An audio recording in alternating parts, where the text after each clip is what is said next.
депутаттын убадасы, саясатчынын арманы, ишкердин ийгилиги, меценаттын кайрымдуулугу, дипломаттын миссиясы, маданият өкүлүнүн өнөрү, илимпоздун табылгасы, спорт чеберинин титулу, коомчулукка атагы чыккан каармандар менен ар жума күнү саат 16:00 баарын сүйлөшөбүз программасы.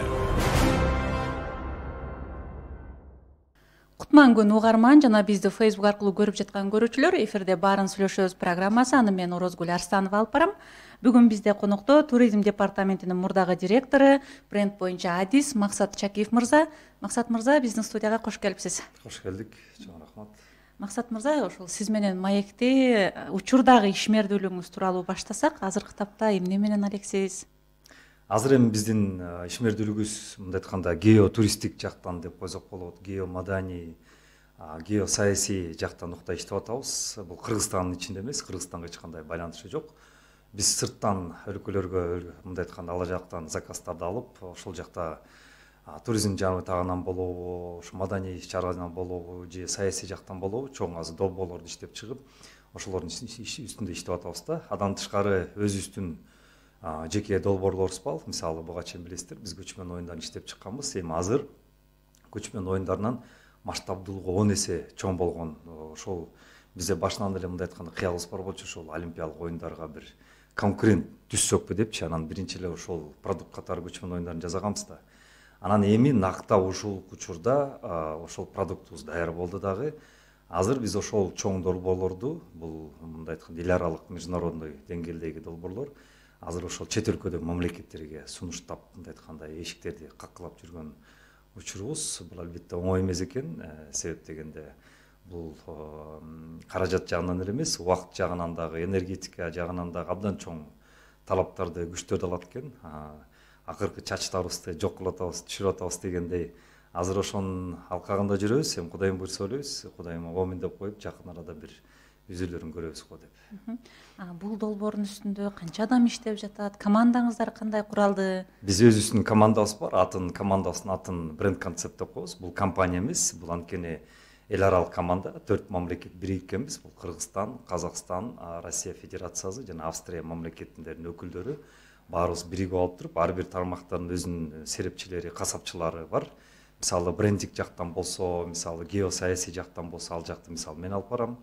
Ал эми башка нукта, мисалы экономический направление болсо, башка бир ошол серепчилерибиз бар. Ошондо биригип алып туруп, биз азыр ошол бир нече чоң долбоорлорду иштеп чыгып туруп, азыр ошолордун үстүндө иштеп атабыз. Сунуштар берип, азыр сүйлөшүүлөр жүрүп жатат. Эми албетте бул процесс бир күндүк процесс эмес экен. Анткени мындай чоң деңгээлдеги долбоорлор бир нече убакытты талап кылгандан кийин азыр ошонун үстүндө иштеп атабыз. Мен ойлойм, Кудайым буйрса, жакын арада ошол дүйнөлүк масштабта бир жаңы бир бренд пайда болгон бир ивент деп коет, бул событие деп коет. Мисалы, ошол эле көчмөн оюндар бул событие болгондо ивент деп коет, англисче айтканда бир мероприятие, биздин жалпак тил менен айтканда.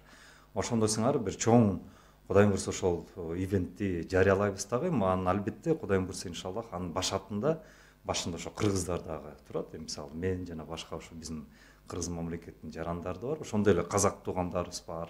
Азыр алардын ичинде дагы жакшы бир серепчилер менен, касапчылар менен биз ошол иш алып бара баштадык. Россия Федерациясында бар. Жана ошол Европадын жана Австриянын өкүлдөрү бар. Эми Кудайым буйрса жакында ошону көрүп каласыздар. Жакшы экен, жакшы жаңылыгыңыз бар экен.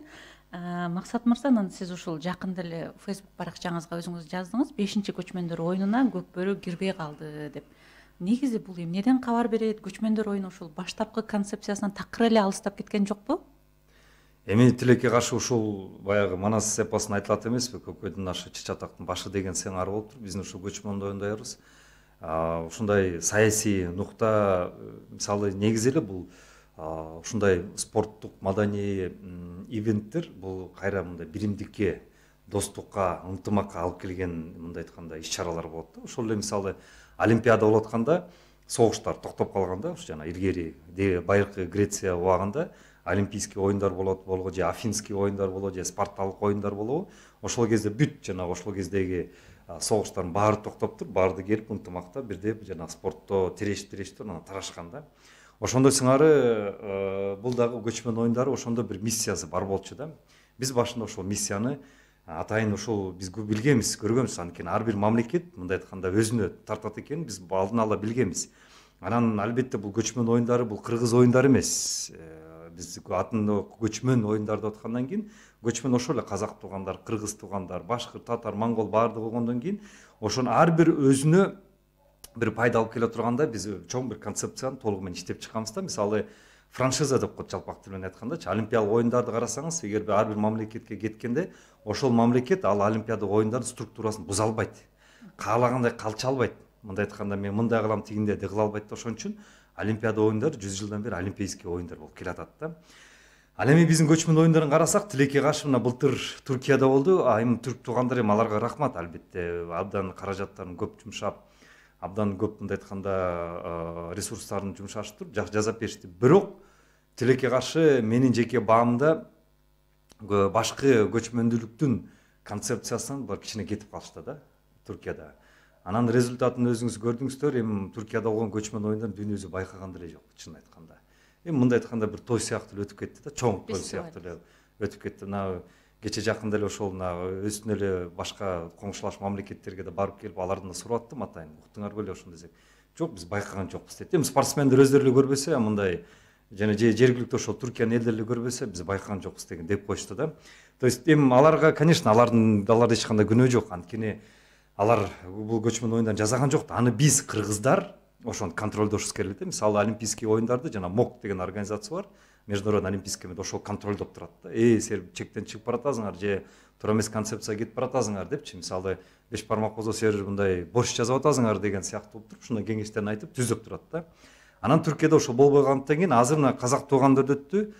Анан мына кече эле уже биринчи мындай айтканда нааразычылыктар дебейм, эми бирок суроолор пайда болуштады ошол биздин Кыргызстан тараптан. Анткени автору биз болсок, мисалы кыргыз эли болсо, анан кийин биз мисалы ошол көчмөн оюндарында программасында негизги жана спорттун программасына көк бөрү деп жазып кеткенбиз да. Кайсы мамлекетте болбосун, Америкада болобу, Англияда болобу, ошол көк бөрү кетпеш керек, туруш керек.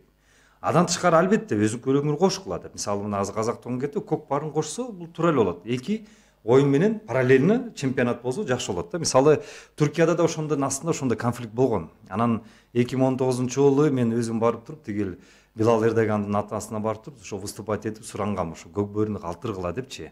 Аны дагы ошо бир айга жетпей араң ошондо гана киргизи. Башында да көк бөрү чыйылып калган. Түркияда да ошондой болгон да. Эми азыр Астанада өтүлгөн 5-чи оюндарда Тилекке каршы тарых кайра кайтып атат. Эми бул эмнени көрсөтөт? Эми бул жерде казак туугандарда эч кандай күнөө жок, менин жеке пикиримде да. Түрк туугандарда да эч кандай күнөө жок. Аларга биз кайра рахмат дешибиз керек. Анткени алар ошончо өздөрүнүн бюджет акчаларынан жумшап, өздөрүнүн жанагындай ресурстарын, адамдык ресурс болобу, административдик ресурстун жумшап жазып атышат. Аларга биз рахмат дешибиз керек. Ошол урматтуу Режеп Тайып Эрдоганга ыраазычылык билдиришибиз керек, ошондой Касым Жомарт Токаевга ыраазычылык билдиришибиз керек. Бул жерде көпчүлүгү бизден кетип атат да. Анткени бизде расмий спорт министрлиги бар. Бизде ошол азыр Астанада биздин кыргыз мамлекетинин өкүлү отурат. Расмий ошол жерден айлык алып да. Эмне үчүн ошолор контролдобойт? Эмне үчүн көзөмөлдөбөйт? Айтпайт, bunun программасы момундай. Мындай болуш керек десек, ошол эле түрк туугандар болуп казактан алар угат. Алар эч жака кетпейт. Анткени бул баардыгын жанагы организация тюркский государство деп коет. Ошонун алкагында болуп атат да, биздин түрк элдеринин оону деп койсок болот да. Ошонун алкагында болуп аткандан кийин ошол аркылуу эле мына азыр ал жерде биздин генеральный секретарь биздин эле кыргыз абабыз. Ошентип эле мына дипломатик жол менен чечип койсо болот. Анан Тилекке каршы бүгүнкү учурда ошондой суроолор жаралып атат да. Бул жерден эми дагы айтып кетем, негизги ката, мындай айтканда негизги мындай айтканда жаңылыштык бизде тараптан кетип атат, кыргыз тараптан кетип атат да. Түшүнүктүү.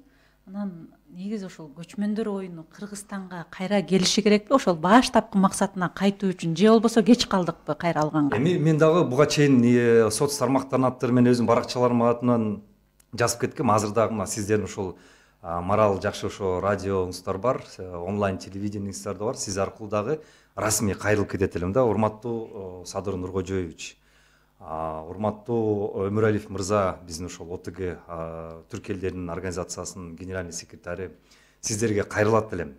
6-чы көчмөн оюндарын кыргыз мамлекетине алып келелик. Мына мен ошол баштапкы авторлордун бири менмин, башында мен турганмын. Көптөгөн мен дагы ошол жоготууларга барганмын, баягы ошол кездеги бийликтер бизди көрө албай тиги алыскы ошол курортторго чейин бизди кетирип салып депчи, ошону көптөгөн жоготууга да биз учурадык. Бирок азыркы учурда мен кайрылып кетет элем. Мына бүгүнкү учурда Түркиядагы болуп өткөн көчмөн оюндары, анан азыркы мына казак туугандарыбызда өтүп аткан ушул жагдайлар эмнени айтып атат? Биз кайра көчмөн оюндарын алтынчысын өзүбүзгө алып келип, өзүбүздүн балабызды өзүбүзгө алып келип, кайрадан масштабты дүйнөлүк масштабка чыгарып, бүткүл жанагы расмий документтерин кайрадан бекемдеп туруп, анан кийинки 7-чи оюндарды, мисалы Азербайжан туугандар кетеби, башка биздин туугандар кетеби, жанагы дүйнөлүк стандарттагыдай кылып, олимпиадалык оюндарда калып туруп, ушуну расмий өткөрүп берелик. Азыркы учурда тилекке каршы 4-чү менен 5-чи оюндарды, мына азыр 5-чи оюндарда уже мына четинен уже прогноз деле мындай көрүнүп калды уже кандай өтөт экенчи. Тилекке каршы көчмөн оюндарыбыз бир фестиваль болуп калды. Ошон үчүн мен кайрылып кететем урматтуу Садыр Нуркожоевичке. Мына быйылкы ОТГнын ушул түрк элдеринин организациянын быйылкы кеңешмесинде как раз кыргыз мамлекети мүчөбүз. Садыр Нуркожоевич өзү баш болуп мүчө, председателибиз. Ушул жерден инициативаны көтөрүп, 6-чы оюнду кайра алып келсек, анан аны ысык көлдө эмес, аны Ошто өткөрсөк, түштүк Чергесте ошол Жалал абад Ошто бириктирип туруп, ошол жакта өткөрсөк. Анткени үчөөнү тең биз көлдө өткөрдүк да, эми баарын эле көлдө өткөргөндө туура эмес. Ар бир региондорго берелик, региондордо өчсүн, ал жака да туристтер тартсын, туристтер алып келет дагы, ал жактарды көрсүн. Мен ошон үчүн ушул жерден расмий инициатива дагы айтып кетет элем. Кайрылып кетет ушул урматтуу президентке жана биздин ОТГнын генерал секретарына 6-чы оюндар Кыргызстанга алып келип, кайра масштабын көтөрүп туруп, дүйнөлүк масштабта дүңгүрөтүп туруп, документтерин жана франшиза системасына бекитип туруп, анан кийинкисин Кудайым буйрса 7-чи оюндарга берсек, ошондо мисалы Азербайжан туугандар алса, алар жанагы документтер жазылган ошо чектен чыга албай калат. Мисалы элементарына ошол жанагы этна айылды. Мисалы биз килтеген Кырчын айылында 1000 гектарга 1000 боз үй тигилген, туурабы? Ал эми азыркы казак туугандарына карасак 10 эле гектарга. Эми 10 гектар канча боз үй батат? Эми бул уят эле. Улуу ушу Чыңгыз хандын урпактары 10 гектарга бир 20-30 боз үй тигип коюп туруп, анан ошону этна айыл дегенде келген турист болсо, баягы биздин Кырчынды көрүп кеткен турист, анан ал этна айылды көргөндө эми көчмөн оюн ушул деп, мындай айтканда бул казак туугандар эмес, бул көчмөн оюндардын брендине зыян келет да. То есть бул мындай айтканда именно көчмөн оюндардын капитализациясын түшүрүшөт. Ошону мен аябай мындай айтканда акыркы кезде көп айтып жүрөм, эми кээ бир жерден тилекке каршы үнүм жетпей жатат, мындай айтканда керектүү структуралар. Анан ушу сиздердин радионузда айтып койгонго да мен да бүгүн ушу кызыктар болуп келдим. 6-чы оюндар Кыргыз мамлекетине алып келишибиз керек. Түшүнүктүү. Анан ошол сиз жакында дагы бир пикириңизди окуп калдым. Нооруз майрамыны Борбор Азиянын карнавалы деп таанытуу керек дүйнөгө депчи. Анан муну кантип ишке ашырса болот негизи? Мен буну кайсы алкакта көтөрдүм. Былтыр ошол Астанада түрк элдеринин жанагы ОТГ организациясынын астында кеңешме өттү, отурум өттү. Ошол жерде ар бир мамлекет мүчөлөрүнүн президенттери, расмий өкүлдөрү жана өкмөттөр баары катышты да. Ошол кезде казак туугандарынын президенти Касым-Жомарт Токаевдин инициативасы мага абдан жакты. Ал мындай сунуш берди: биз Орто Азиянын брендин иштеп чыкпайлыкпы деди. Анан ушундукта как раз мен да көптөн бери ушу инициатива көтөрүп жүрөм. Биз Орто Азиябыз азыр ар кимибиз өзүбүзчө бөлүнүп өзүбүзчө мындай айтканда өзүбүздү реклама кылып атабыз да. Кыргыздар өзүнчө, казак туугандар өзүнчө, өзбек туугандар өзүнчө. Эми биздин проблемабыз эмне? Биз могу стан деп коебуз да. Биз Орто Азиянын баарын карап көрсөк, чөлкөбүздө 5 мамлекет киребиз: Казакстан, Өзбекстан, Тажикстан, Түркменистан да, Кыргызстан. Эми баарын бириктиргенде биздин регион тилекке каршы дүйнөлүк туристтик чөлкөмдө 1%ке жетпейбиз туристтердин агымы боюнча. То есть дүйнөлүк масштабта туристтер тартканча 1%ке жетпейбиз. Эгер точно айтсам, мен бир 0,7-8 эле пайызга эле жетебиз. Бул жок деп койсок болот да. Ошондо эле дүң продукт жана ВВПсын айтканда, мисалы дүйнөлүк масштабта рынок туристтик рынок 1,5 триллион доллар болсо, биз ушул 5 мамлекеттин баарын бириктиргенде дагы 1%ке жетпейбиз. Мындай айтканда Орто Азия биз дүйнөлүк туристке кызыксызбыз. Ооба, биз төштү каклайбыз, там биздин көлүбүз бар, жетиги нарын тоолорубуз бар, ошол жактан бар суктанышат депчи, же казак туугандар аларды сукай мактанышат, Чымбулагыбыз бар, же тигибиз Боробайыбыз бар депчи. Мисалы өзбектер мактанышы мүмкүн, Самаркандыбыз бар. Бирок могу цифрларды карасак, бул четкий бир эмени көрсөтүп атат да, картинаны көрсөтүп атат.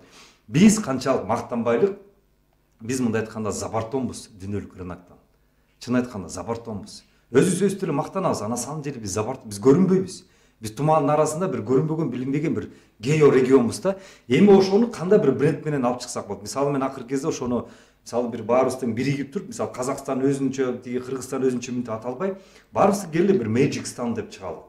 Мисалы кереметтүү бир стан, мисалы жер депчи, же бир сыйкырдуу жана сказочный, волшебный, эгер орусча которгондо сказочный волшебный стан деп которулат да, Magic Stan деп. Ошондо бренд менен чыгалык да, анан бирок биздин конкретно бир фестивалдарыбыз болсо. Мисалы азыр кече 3 күн болду Бразилияда карнавал. Карнавал старт болду дагы. Бир эле ошо Рио-де-Жанейро карнавалдан нак кириши бюджетке 1 миллиард доллардан 5 миллиард долларга чейин түшөт экен. Ойлоп койсоңуз. 1 миллиард доллардан 5 миллиард долларга чейин бир эле карнавал алып келет экен да. Бир эле бир жумалап, ошол бир жумада 1 миллиард 5 миллиард доллар алып келет. Ошончо акча кумтөр алып келеби? Билбейм, айта албайм. А бирок ошол бир карнавал алып келет экен. Эми бизге ошол карнавалга тете болгон, барабар болгон фестивалыбыз бар. Мейли көчмөн оюндарын айтып бүттүк, бирок адан башка турат. И ошол фестиваль ар бир мамлекетте бар. Орто Азиянынчы, бул Ноорус. Эгер ошонун потенциалын карасакчы, жанагындай красочный жагынан карасак, кийим-кечек кийгенибиз жагынан, тамак жасаганыбыздан, тиги болсо бийлеген, сийлеген эми коючу тем 21 мартта ар бир мамлекет абдан масштабты өткөрөт да. Бирок биз ошону биздин стратегиябыз тура эмес да, биз аны маданий иш-чара катары өткөрөбүз. Мындай айтканда, жергиликтүү элге эле кой соебуз, жанагындай жылкы соебуз же боз үйлөр тигебиз, концертти коебуз, ырдай жетебиз, ошо жергиликтүүгө көрсөтөбүз да тарап кетебиз. Ал эми ошол эле бразилецтерди карагалачы, же Европадагы карнавалдаргачы, алар жергиликтүүгө эмес, алар дүйнөгө көрсөтүшөт да, дүйнөгө ушташат. Келгиле дейт. Биздин ошол сүмөлөгүбүздү жегиле, ичип кеткиле, то есть биздин жанагы тамактарыбызды жегиле, мынткиле деп туруп карнавал уштурат дагы, анан жана 1 миллиард 5 миллиард доллар кирип аткан ошол да.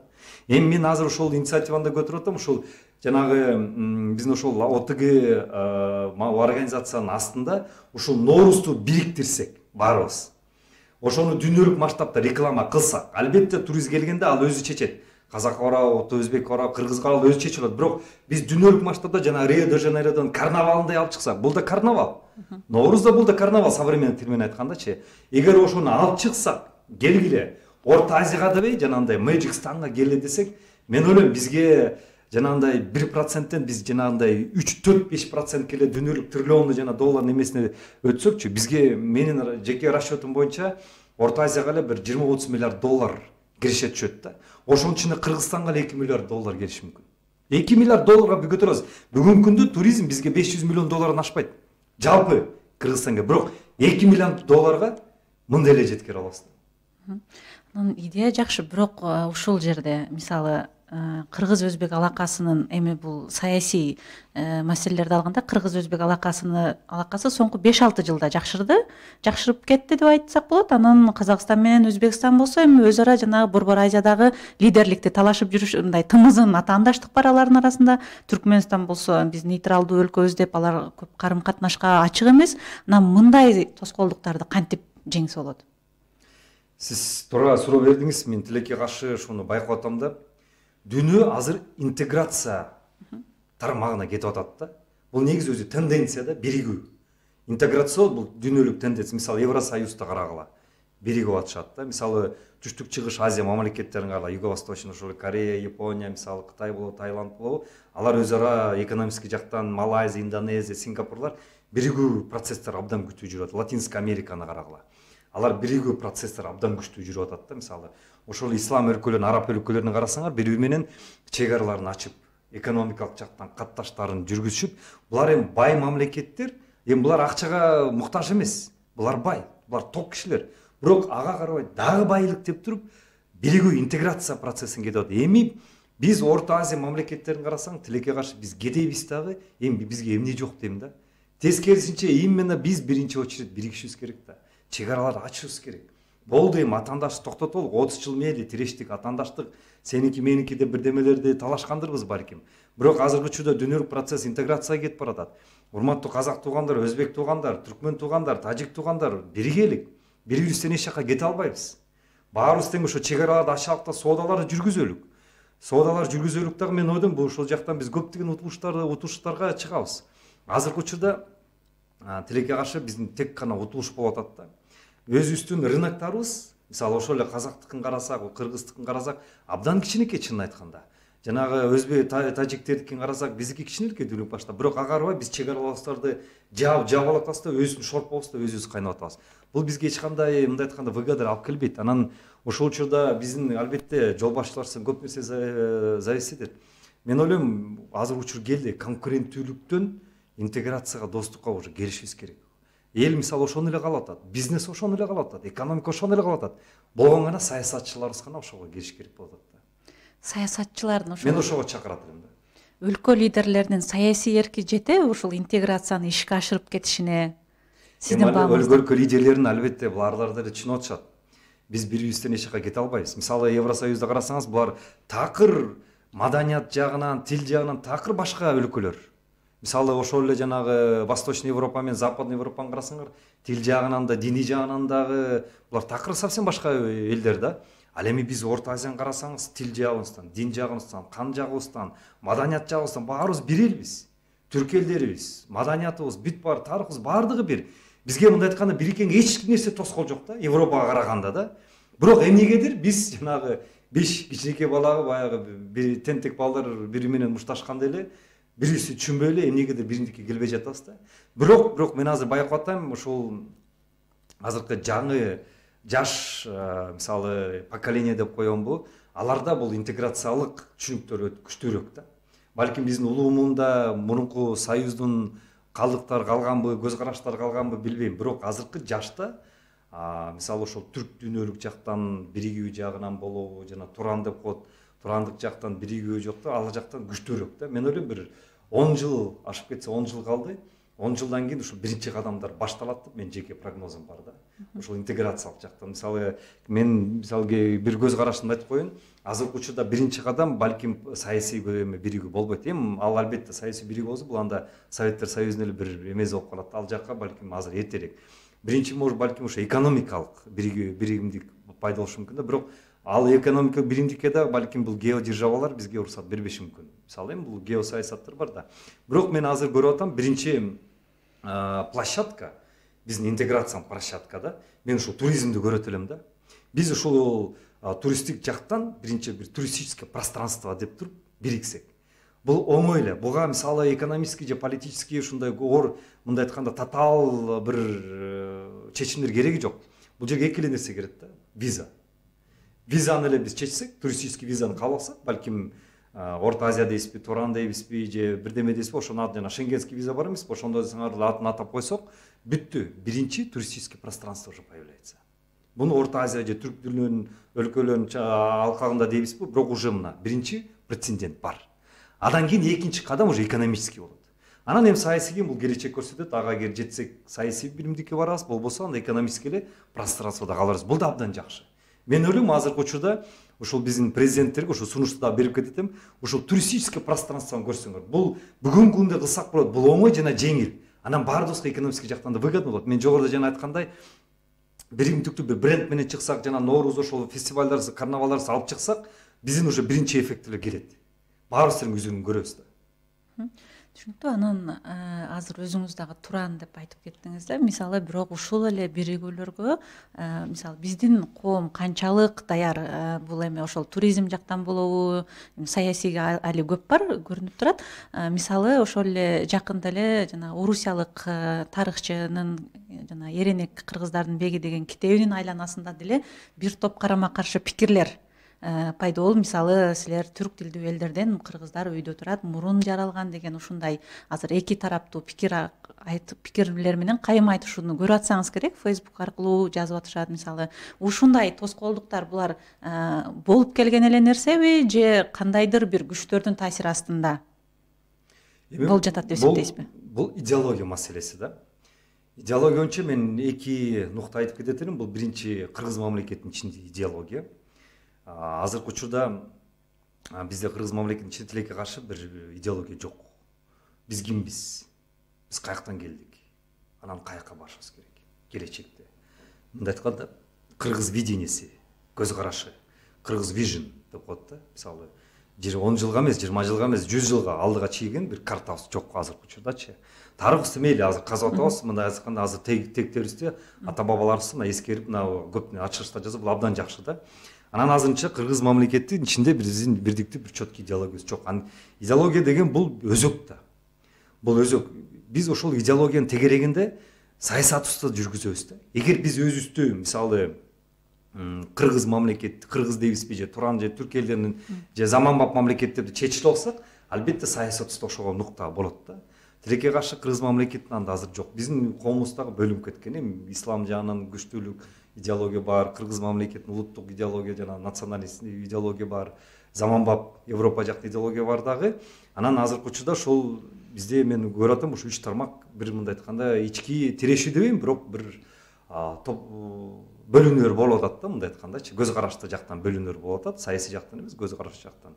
Ошондой эле мисалы Орто Азиябы же Түрк дүйнөсүнүн чөлкөмүндөгү дагы бизде азыркы учурда бирдиктүү мындай айтканда бир идеология келе элекпиз. Себеп дегенде жол башчыларыбыз көбү союз учурунда тарбияланып калган жана ошолордун идеологиясын сиңирип калган инсандар. Алар албетте туран дейбизби же түрк дүйнөсүнүн идеологиясын аны кабыл алуу этүү чоң маселе. Ал эми азыркы алдыда өсүп келаткан жаңы бундарды байкасам, алар тескерисинче. Алар түрк дүйнөсүндө жактагы идеологияны көбүрөөк колдогон жана көбүрөөк ошолорду сиңирген поколение келатат да. Мен ойлойм азыр эми албетте бул эволюционный путем келатат. Бир 10 жыл болобу ашып кетсе 20 жыл ичинде бул мон келгендеги мен ойлойм толугу менен азыркы биздин ичинде түрк дүйнөсүнүн бир мындай айтканда бир биримдиктүү, бирдиктүү бир идеология пайда болот. Менин жеке прогнозум боюнча каалайбызбы, каалабайбызбы, мына өзүңүз азыр деле барып көрүп атпайсызбы, түрк дүйнөсүнүн интеграциясы келатат.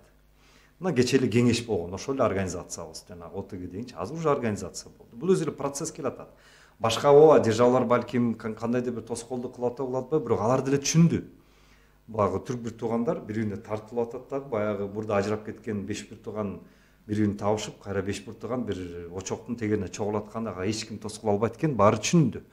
Анан эгер ага катуу тоскоолсо, балким мындан чоң чатакта чыгат дептир, бул процесске уруксат берилди деп койсок болот да, мындай айтканда, дүйнөлүк держава жактан. Анан азыркы учурда бул мен ойлотам, жуурулмай ички мындай айткандай түрк дүйнөсүнүн ичинде жуурулмай башталды дагы, бир 10 жылдын ичинде балким уже биз чоң ушул мен жогоруда айткандай балким биримдиктерди көрө баштайбыз, ошол жана пространстволор дейбизби, балким экономический, туристический же саясийби уже биринчи продуктларын көрөбүз дагы.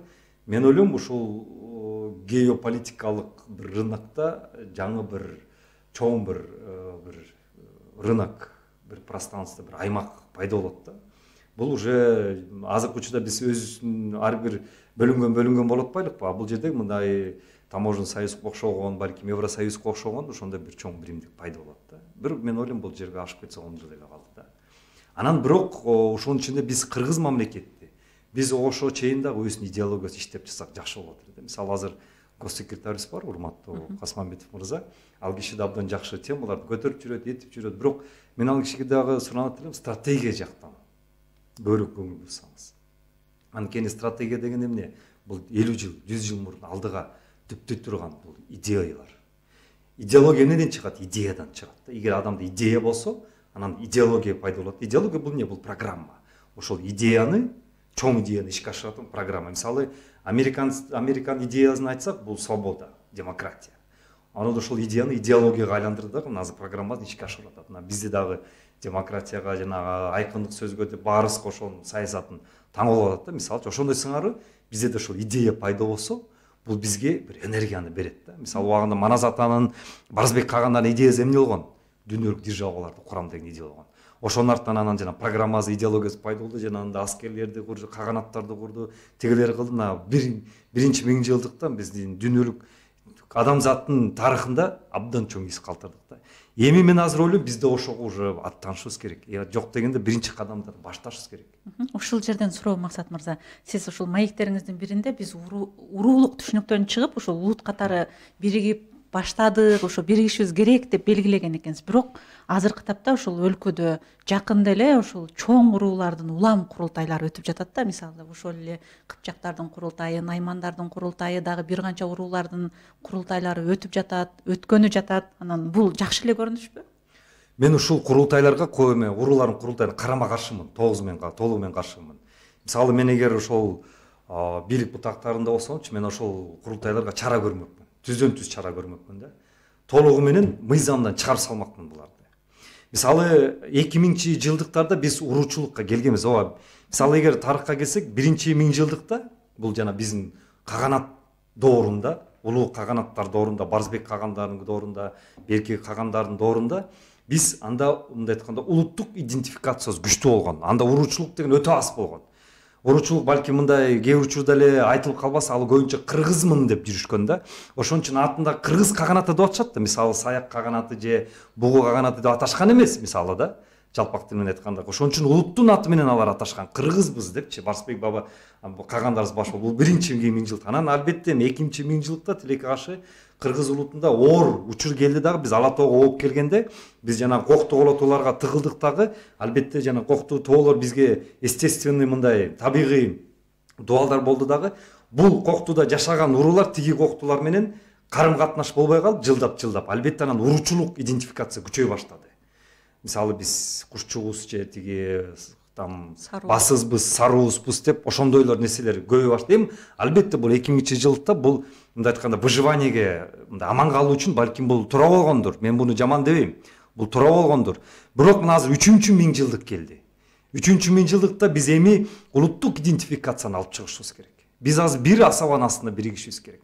Байдаланып битиренбешибиз керек. Мен баланча уруунун тиги желеген көтөрүп туруп биздин бак курултай деп азыр өзүнчө биз элбиз деген сыяктуу алып келипчи. Эгер мисалы ошол кыпчактардын курултайы болсо, анда биз мисалы мен анда чыгамда мен уруумда анда биз кимбиз депчи. Анда бизчи бияктан биз өзүбүзчө кылабыз деп мына көрүнүшпү бөлүнчө. Ошон үчүн мен ойлойм 3-миңжылдыкта биз 1-миңжылдыктай уруучулук идентификациядан улуттук идентификацияга өтүшүбүз керек да. Анан жанагы уруучулук ушул процессти майдалануу күчөткөн ушундай кадамдарды, мисалы курултай дейбизби, жанагы эң тамгаларын алып чыгып атышпайбы, ошолор дейбизби, ушундай кадамдарды биз мыйзамдан чыгарышып салсак, вне закона кылышыбыз керек да. Эгер биз азыр чара көрбөсөк, биз анда келечегибиз абдан кыйын болуп калат. Анан негизи мунун артында эмне кызыкчылык жатат? Эми бул деле жөндөн жөн отуруп чогула калышкан жок да. Муну кимдер уюштурушу мүмкүн? Мен буну мындай айтып атам, мен конкретно бир адамдар күнөө деп айта албайм. Күнөөлүү эмес. Бир да ошол уюштурган даже адамдар, ошол коомдор азыр түзүлүп калбады, өзүнчө юридически даже НПО фонддорду ачып, ошол уруунун атынан атап, анын председательдерин кылып, тим эле жана чепкендерин жаап, ак кийизге отургузуп өзүлөрүнчө ошондой кылып атышпайбы? Мен аларды күнөөлөйм. Анткени алар өздөрү жертва. Жертва эмне? Мен жогоруда айткандай, кыргыздын азыр идеологиясы жок. Кыргызды бириктире турган биз идея жок да. Эгер азыр биз ошол идеяны алып чыксак, мен азыр ошонун үстүндө иштеп, азыр Кыргыз кодексинин китебин жазып атам. Кудайым буйрса, жакын арада балким ошолдун идеяларын биз алып чыгабыз. Эгер ошондой сыңары биз бириксекчи, бул процесстер өзүнөн эле жок болот. Өзүнөн эле мындай айтканда четке чыга баштады. Анткени ар бир кыргыз ошол эле жанагы курултайда өткөрүлгөн инсандар өзүрө уялып калышат. Өзүрө ойлонуп калат, мен кыргыздан чыгып каламбы депчи. Мындай айтканда баягы 5 бир тууган болсо, бир тууган өзүнчө отуруп алып турган, өзүнчө бир кетиптир, мен баланча өзү иш кылам десе, анткени ал берки 4 бир туугандан чыгып калат да. Ошондо сыңар бир процесстерди биз ошого алып келишибиз керек. Ал үчүн бир идеяны, жана Манас атабыз тиги бир туунун астына чогулткандай, бир чоң бир лозунгдардын астына чогултканда биз азыр ошону алып барышыбыз керек да. Мен ойлойм ошондой эле бул процесстер өздөрү эле жок болот да.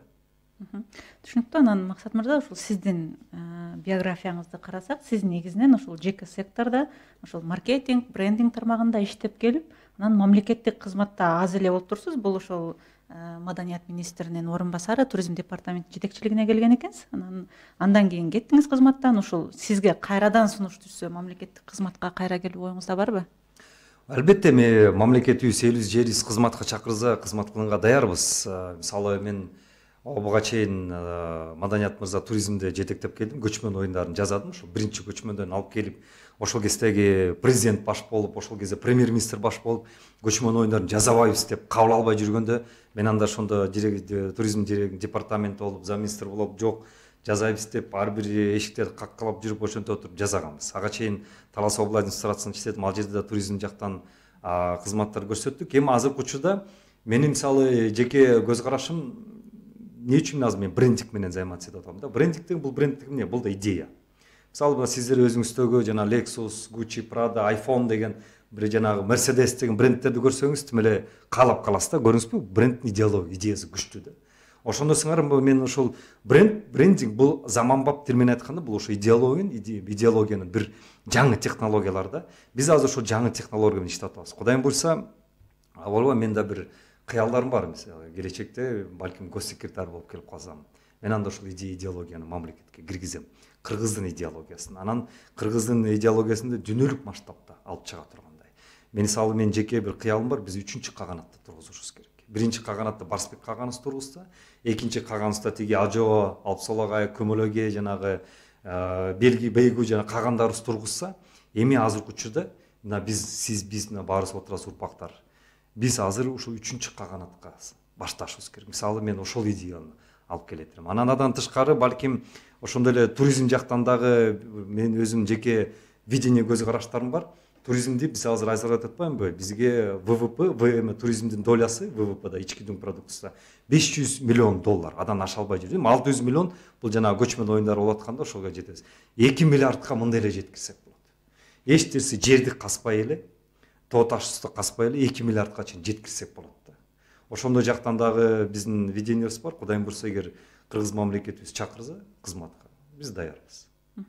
Анан ошол азыр туризмди кайра айтып кеттиңиз. Негизи бизде Кыргызстанда туризм дегенде бизде мына тообуз бар, Соң көл бар, Ысык көл бар деп жалаң экотуризмди өнүктүрүшүбүз керек деген бул жадагасы ошо мамлекеттик саясатта, мамлекеттик кызматтагылар деле ошол нерсени айтат, элдин түшүнүгүндө деле ушул нерсе бар. Бирок сиз буга караманча каршы экениңизди билебиз. Сиз мындай шаардык туризмди, мисалы ошол эле чоң шаарларга келгенде адамдар акча көп коротот, экотуризмге караганда ошол өлкөдө акча калыш үчүн, туристтин акчасы калыш үчүн чоң шаарларды өнүктүрүшүбүз керек деген пикирди карманып келесиз. Муну кантип ишке ашырса болот? Биздин шаарларыбыз ошончолук өнүктүрсө болобу? Талапка жооп береби? Болот. Бизде ушундай болуп калбадыбы? Биз акыркы 30 жылда кедей туризмди өнүктүрүп келдик да. Кедей туризм. Жеке мындай жалпак тил менен айтканда, сиз деле эртең тойду өткөрүп туруп, анан кедей бир немелериңиз, конокторуңуз келип, бир сиз да үмүттөнөсүз да, тойго бир конверт келип туруп, бир жакшы акча калтырып кетсе, ошо тойду ошо менен жаап калайын деп, мен бул жалпак тил менен айткандачы. То есть кирешени күтөсүз да. Ошондой сыңары туризмде ошондой да, биз той кылып чакырабыз да туристтердичи, келгиле бизге мамлекетибизге эс алып кеткиле, даам татып келе, тинткиле, минткиле депчи. Анан бизде ошондой туристтерден күтөбүз. Алар келип туруп биз мындай $1000, $2000 чыдап кетсек экен депчи. Тилекке каршы бизге жалаң кедейлер келет туристтер. Бизге бай турист келбейт.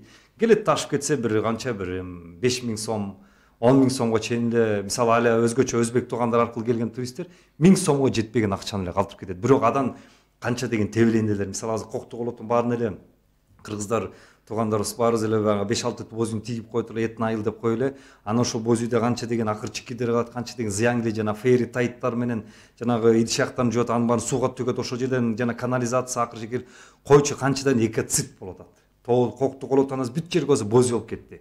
Бүт жерге барбасаң эле туристтер азыр жайнап кетти. Чын айтабыз, ооба, бир жагынан сымыктансуу болот, бер жагы эле канча деген миллион туристтерибиз тебелеп атат. Бирок карап көрсөңүз, ошол туристтен жанагы үстүнө рюкзагын көтөрүп алат, тиги кийим көтөрөт. Ага отель кереги жок.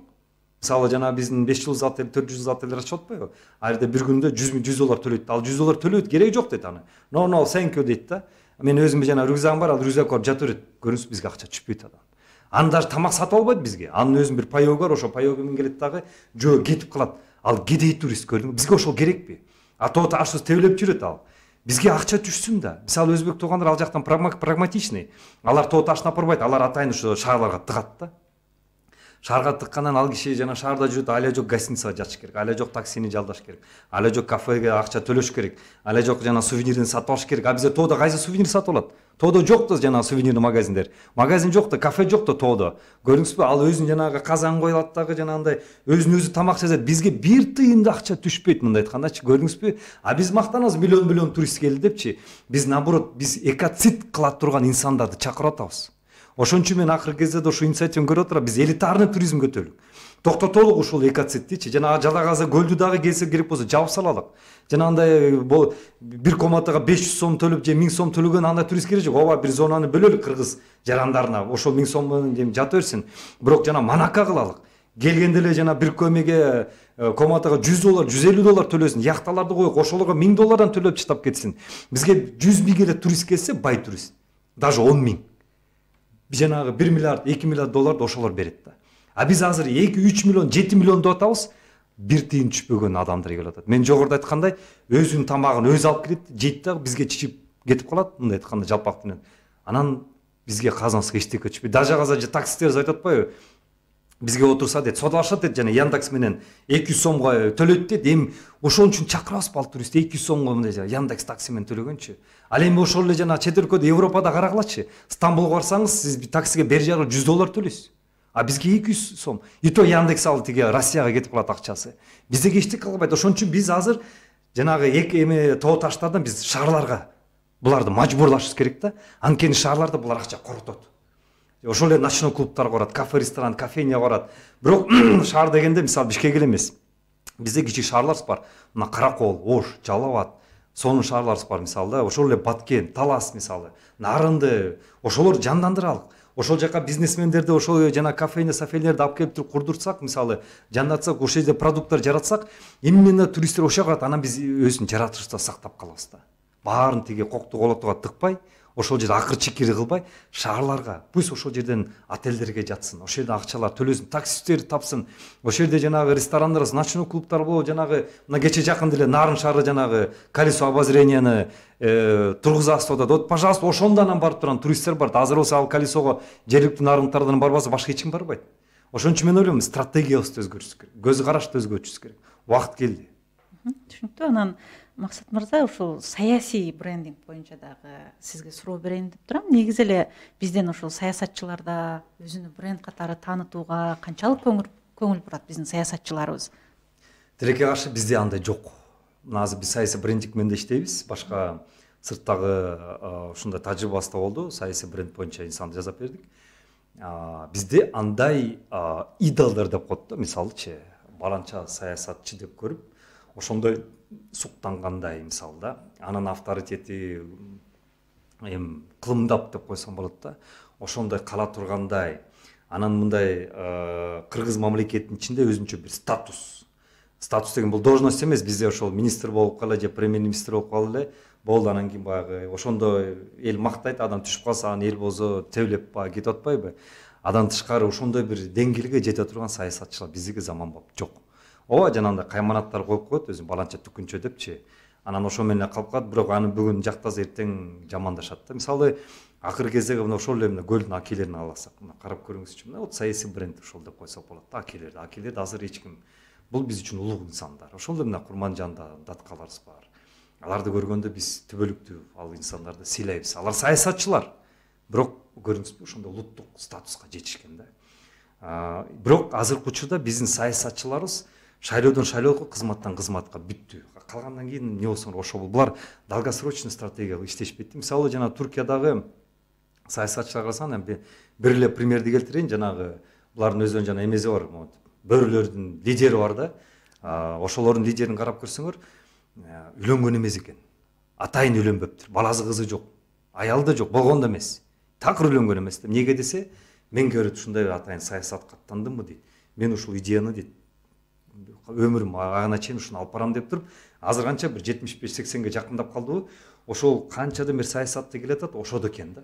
Бир партияда биздин тиги чегирткелерде эмес, бүгүн кызылдар менен болсо эртең көктөр менен, бүрсүң сарыдалар менен да, жок, бул ушу бир партиядан башында кирдиби, ошо менен ошол идеологияны алып келатат дагы, ошон үчүн анын партиясы күчтүү. Ошон үчүн алардын идеологиясы күчтүү да. И түрктөр ошол жанагы саясий ошол брендтердин артынан ээрчишет экен. Булар мындай айтканда манастар да. Бизде тилекке каршы манастар жок. Эми мактангандар бар, шайлоо болгондо эле жанагы троллдорго нанимать этет, фейктерине акчаны чачырдат дагы, алар аны мактап жактап кирет, анан жылкы союп койсо, ой бул баланча турбай, биздин бала турбай, ушуга добуш берго. Бул эми бул политтехнологиялар, булар бүгүнкү күндүн эмеси менен да, баягы күнү менен, задачасы менен. А вот келечекте ушундай саясий брендинг менен займатса эч ким жок. Анан биз азыр ошо менен командабыз иштейт. Анан азыркы учурда тилекке каршы биздин саясатчылардын түшүнүгү буга пока жете элек. Анан сунуштарды берип атабыз. Бирок көпчүлүгү эми шайлоодо мага голос алып келип бербейт экен, турбайбы деген ответтерди беришет да бизгечи. Биз айтабыз, байке, сиз саясат шайлоо үчүн эмес да. Сиз эгер хотите влиять, мындай айтканда кыргыздарга, сиз кайрмакты алзыргытышыңыз керек. Десек эми көпчүлүгү түшүнбөйт ал нерсени.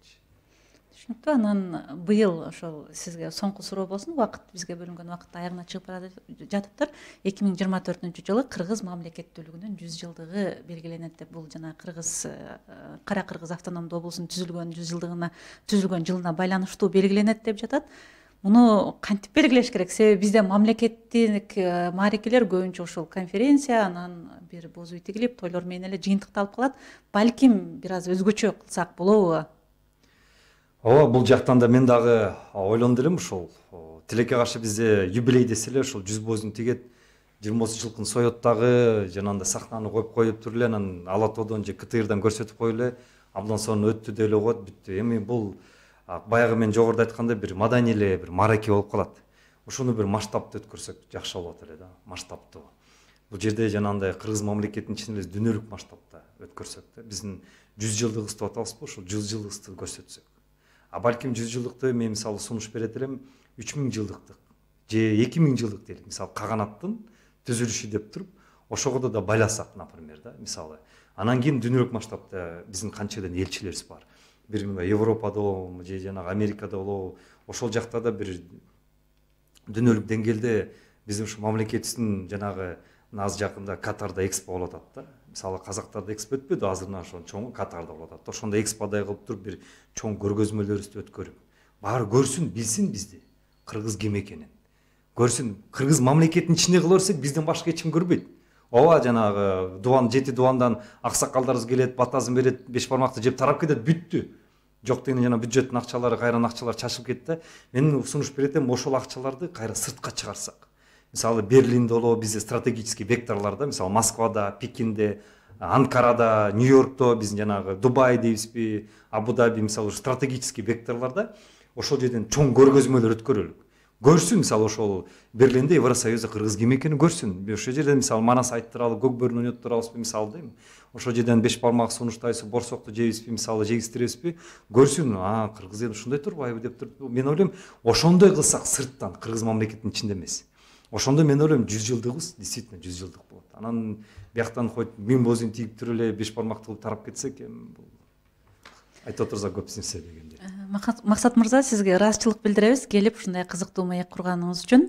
Кадырман угарман жана бизди Facebook аркылуу көрүп жаткан көрүүчүлөр, ушуну менен биз баарын сүйлөшөбүз программасынын бүгүнкү чыгарылышын жыйынтыктайбыз. Бүгүн бизде конокто туризм департаментинин мурдагы директору, бренд боюнча адис Максат Чекиев мырза болду. Ал эми эфирди мен Орозгүл Арстанова алып бардым. Бул эфирдин кайталоосун биздин YouTube жана Facebook баракчабыздан көрсөңүздөр болот. Саламатта туруңуздар. Депутаттын убадасы, саясатчынын арманы, ишкердин ийгилиги, меценаттын кайрымдуулугу, дипломаттын миссиясы, маданият өкүлүнүн өнөрү, илимпоздун табылгасы, спорт чеберинин титулу, коомчулукка атагы чыккан каармандар менен ар жума күнү саат 16:00 баарын сүйлөшөбүз программасы.